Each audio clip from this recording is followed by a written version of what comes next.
আজকে চলে এসেছি নতুন একটি ভাটা ব্লগ করতে। এটা হচ্ছে একদম পুরো অন্যরকম ভাটা। এটা হচ্ছে আপনার কাঠকয়লা ভাটা, মানে চারকোল ফ্যাক্টরি। তো আমাদের গ্রামে অনেক চারকোল ফ্যাক্টরি আছে, তার মধ্যে একটা অন্যতম। তো এই যে ফ্যাক্টরিটা দেখতে পাচ্ছেন, এখানে কাঁচামাল এবং তৈরি করা কয়লা অলরেডি রয়েছে।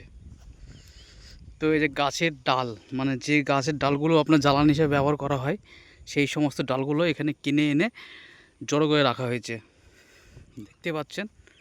তো ছোটোবেলায় আমরা পড়েছিলাম না অন্তর্দম পাতন প্রক্রিয়া, ঠিক সেরকমই এই কাঠকয়লাগুলোকে কীভাবে প্রস্তুত করা হয় সেটার একটা প্রসেস আপনাদের সামনে আজকে আমি দেখাবো।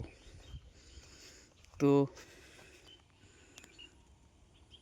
দেখতে পাচ্ছেন এই যে এই কাঠগুলোকে প্রথমে এই যে একটা দেখতে পাচ্ছেন ভাটা, এর ভিতরে কিন্তু কাঠ ভরা আছে।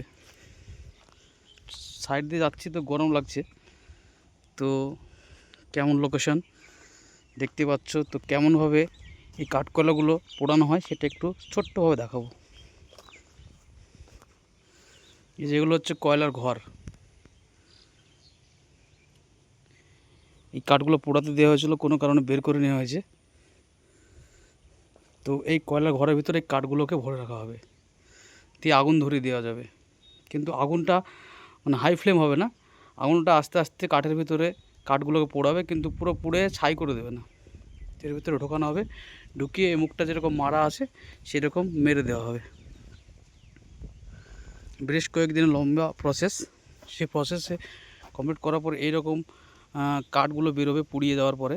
তো এই পুড়িয়ে যাওয়ার পরে এই কাঠগুলোকে যেখানে স্টক করা হয় সেটাও আপনাদেরকে একটু পরে দেখাবো। তো দেখতে পাচ্ছেন এই যে ভাটাটায় 6টা মানে ভাটা আছে ছোট ছোট, যেগুলো মাটি দিয়ে করা হয়।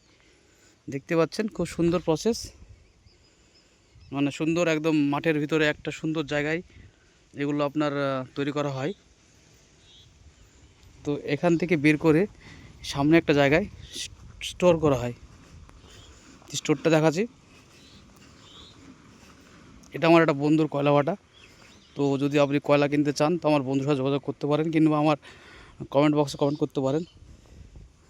তো ওখান থেকে কাঠকয়লাগুলো পুড়িয়ে এখানে রাখা হয়। এই যে কয়লাগুলো ঢেকে দেওয়া আছে যাতে বৃষ্টিতে নষ্ট না করতে পারে, এগুলো এখনও ভালো করে প্রসেসিং হয়নি। তো এই কাঠকয়লাগুলি গোটা অল ওভার ওয়েস্ট বেঙ্গলে এবং ইন্ডিয়ার বাইরেও সাপ্লাই করা হয়। এই কাঠকয়লাগুলি কিনতে চাইলে আপনি কমেন্ট বক্সে কমেন্ট করুন, আপনার কাছে পৌঁছে যাবে। আর এরকম আরও ভাটার ভিডিও যেগুলো গ্রাম বাংলা দেখা যায় সেই সমস্ত ভিডিও দেখতে হলে আমার চ্যানেলটিকে সাবস্ক্রাইব করবেন এবং ভিডিওটাকে লাইক কমেন্ট সব কিছু করে দেবেন। ধন্যবাদ।